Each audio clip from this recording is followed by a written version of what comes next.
Šiandien pakalbėsime apie tai, kodėl 2-3 metų vaikui sunku kalbėti sakiniais. Kodėl nepavyksta sujungti žodžius į frazę, nors pavienius žodžius jis jau taria. Ir svarbiausia, ką mes galime padaryti, kad tie pirmieji sakiniai pagaliau atsirastų. Pirmiausia, pažiūrėkime, kokie žodžiai yra pirmieji vaiko žodžiai.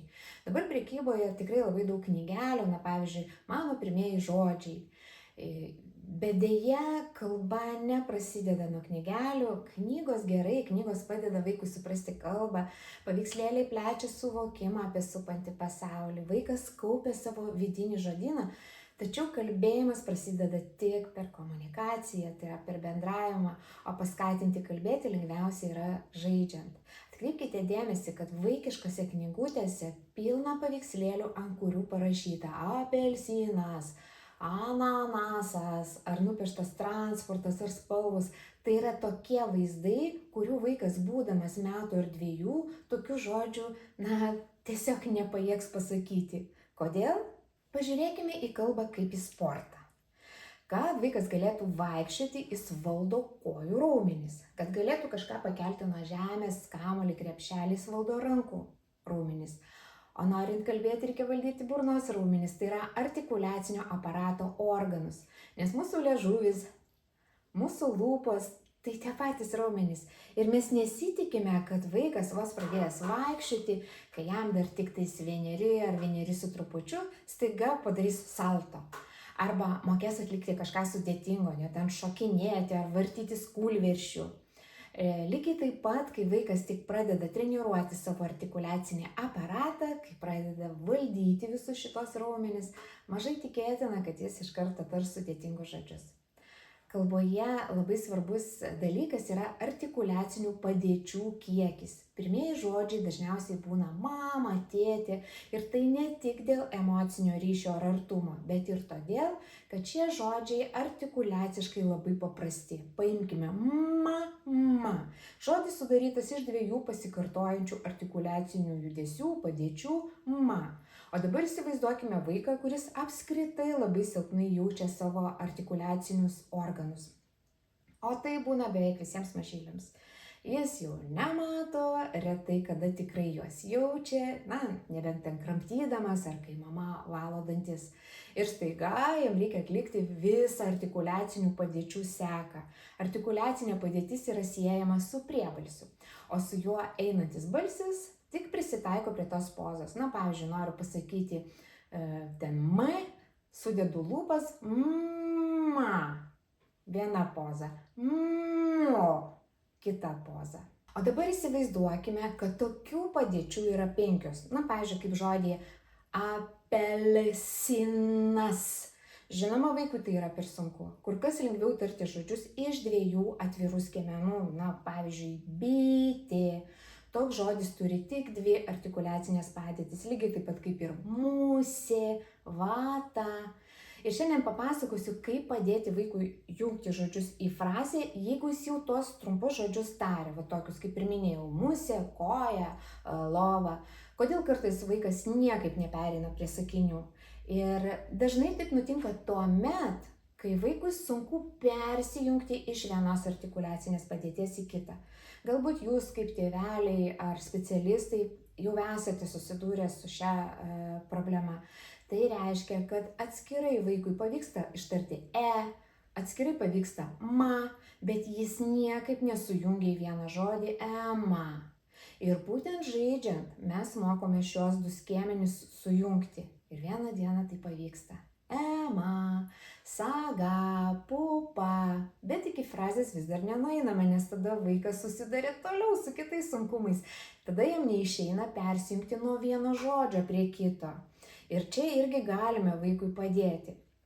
Padėti galima, aišku, žaidimo formą ir vėl naudosime tik tos žodžius, kurie yra paprasčiausi pagal savo artikuliacinės pozas. Ir tai gali būti ne tik daiktavardžiai, kaip musė, bitė, katė. Turime ir labai lengvai ištariamų veiksmažodžių, vežu, nešu, valau. Ir taip pat tokius įterptinius žodelius na, čia, tai, ten. Kai dirbame su kalbėjimo startu, būtent tokie paprasti 2 skiemenų žodžiai, o logopedijoje jie dar vadinami lengvos skiemeninės struktūros žodžiais ir yra tie, nuo kurių mokame kalbėti. Savo autorinėme kurse, kuris yra skirtas logopedams, Užveskim kalbą vadinasi, aš labai detaliai aiškinu su visais video pavyzdžiais, kaip net visišką tylenį palaipsniui atvesti iki frazinio kalbėjimo. Todėl jei vaikas jau sako atskirus žodžius, tarkime, gali pasakyti koja ar vonė, mums visiškai nesunku tiesiog duoti jam vaizdinę atramą ir tai padėti. Tai gali būti akmenėliai, žetonai, arba tiesiog iš spalvoto popieriaus iškirpti apskritimai. Tai yra, vaikas jau moka pasakyti musė ir mes jam siūlome pažaiskime.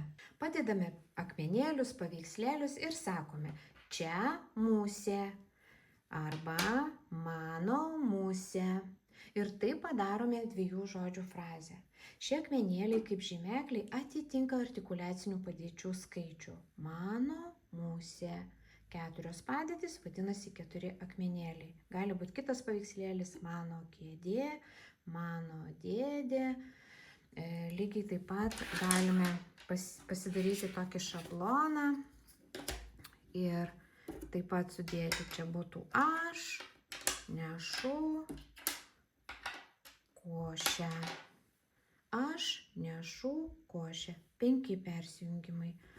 Galima sunkinti ir, pavyzdžiui, eina, ar ne, čia bočius būtų lengviau pasakyti negu senelis, tai bočius neša pupą. Nagi pasakyk, bočius neša pupą. Ai, šaunuolis. Beje, čia turiu savo autorinės priemonės, Užveskim kalbą ir neseniai sukūriau figūrėles šeima. Ir jei sudominu, tai šias priemonės galite įsigyti elektroninėje parduotuvėje, nuorodą padėsiu po video įrašų. Taigi, sugalvojame kažkokią žaidybinę situaciją, tarkim parduotuvę ir pradedame žaisti. Pasiėmėme kažkokias tai figūrėlės, čia bus mama veža gėlę, Ema, Alė ar Vika mato mamą, kokį vardą sugalvosit visiškai nesvarbu, svarbu, kad mergaitės vardas būtų lengvai ištariamas.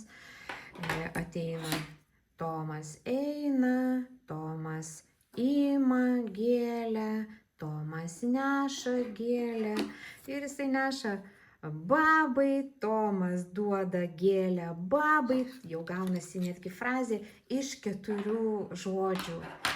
Žaidime galime panaudoti bet kokį veiksmažodį, tik yra svarbu, kad būtų iš 2 skiemenų. Imu, nešu, matau. Ir taip per žaidimą skatiname vaiką kalbėti trumpomis frazėmis. Net jei turime tik paveikslėlius, o ne žaislus, tai puikiai veikia. Bet dirbant su kortelėmis vertėtų turėti kažkokius tai motyvuojančius daiktus, nes dažniausiai, paveikslėliai nesukelia didelio vaikų susidomėjimo. Ir vienas paprasčiausių pavyzdžių, imam lūpą, didinamąjį stiklą. Pats žodis lūpa irgi yra lengvas, 2 atviri skiemenys, lūpa ir apžaidžiame. Kažkas man rašė, kad žodis lūpa yra nevartotinas žodis, tai aš valstybiniai lietuvių kalbos komisijai pateikiau užklausą ir ji patvirtino, kad tai vartotinas žodis. Dar labai mėgstu visokias figūrėlės ar paveikslėlius dėti į puodelį. Aišku, galima ir nedėti, bet puodelis prideda tokio žaidybinio efekto. Vaikas žiūri pro lūpą ir sako, matau dėžę, matau sofą. Jeigu man reikia vaizdinių atramų, o dažniausiai jų prireikia, todėl jas pasiliekame, vaikas gali vėl pirštų bakstelėti ir pasakyti, aš matau, ir ištaria tai, ką mato pro lūpą. Dar tinka tokie kibukai, siurbtukai, nežinau kaip jie vadinasi, ir su jais gaudyti paveikslėlius. Gaudau vonę. Arba ten mano pelė. Gali būti paveikslėliai, gali būti žaislai. Pavyzdžiui, galim kitą situaciją sukurti, pasiėmėm vonelę ir žaidžiame, aš maudau Tomą, aš maudau lėlę, arba su vandeniu ir kempinę aš valau kėdę. Labai svarbu, kad tuo pačiu metu vaikas iš tiesų gaudytų arba maudytų. Ir kai jis tai daro, mes trumpam sustabdome ir klausime, ką tu darai. Ir jis atsako čia ir dabar, aš maudau lėlę. Lygiai taip pat ir tada, kai jisai žiūri pro lūpą, sustabdome ir klausime, ką tu darai. Ir jisai sako, aš matau musę. Beje, galima uždėti musę tiesiai ant lūpos arba ten į šaukštelį ir duoti vaikui linksmą užduotį. Nunešti ją iš vieno kambario galo į kitą. Ir kai jis eina, o mažam vaikui gana sudėtinga eiti ir to pačiu dar kažką nešti, o ką jau besakyti apie kalbėjimą, mes jį sustabdome ir paklausime, o ką tu darai? Jei vaikas atsako vienu žodžiu, pavyzdžiui, musė, tada mes jį atsivedame prie stalo, ant kurio guli tie mūsų pagalbininkai ir dar kartą klausime, ką tu darai, skatindami vaiką atsakyti pilnai. Ir vaikas, spausdamas tuos visus figūrėlės, sako, aš nešu musę. Ir mes taip įžaidinam kiekvieną veiksmą, kiekvieną komunikacinę situaciją. Tai vaikui sukelia kur kas stipresnį emocinį įsitraukimą, nei jis tiesiog sėdėtų rankas sudėjęs prie stalo ir monotoniškai kartotų, čia musė, čia katė, nes tai nemotyvuoja. Ir apskritai greičiausiai vaikas nieko nesakys. Mes su vaikais žaidžiame. Šie žaidybiniai komunikaciniai metodai, taip vadinami, yra ne veltui. Žaidybiniai, nes vaikas ne šiaip girdi žodį, o tiesiog apžaidžia tuos veiksmus, kuriuos pasako ir taip geriau įsimena. O komunikaciniai, nes žaidimo metu mes nuolat klausinėjame, ką tu darai, ką tu neši. Ir vaiko galvoje susijungia iš karto dvi dalys - situacija ir atsakymas. Taip ženkliai didėja tikimybė, kad jis šią konstrukciją vėliau panaudos ir savo spontaniškoje kalboje. Taigi, apibendriname, kai iš žodžio pereiname prie frazės, labai padeda vaizdinės atramos pagal artikuliacinių padėčių skaičių. Ir svarbiausia, frazės turi būti paprastos. Pirma frazė tikrai nebus tai geltona apvali pica. Viskas turi būti paremta paprastais žodžiais iš lengvos skiemeninės struktūros.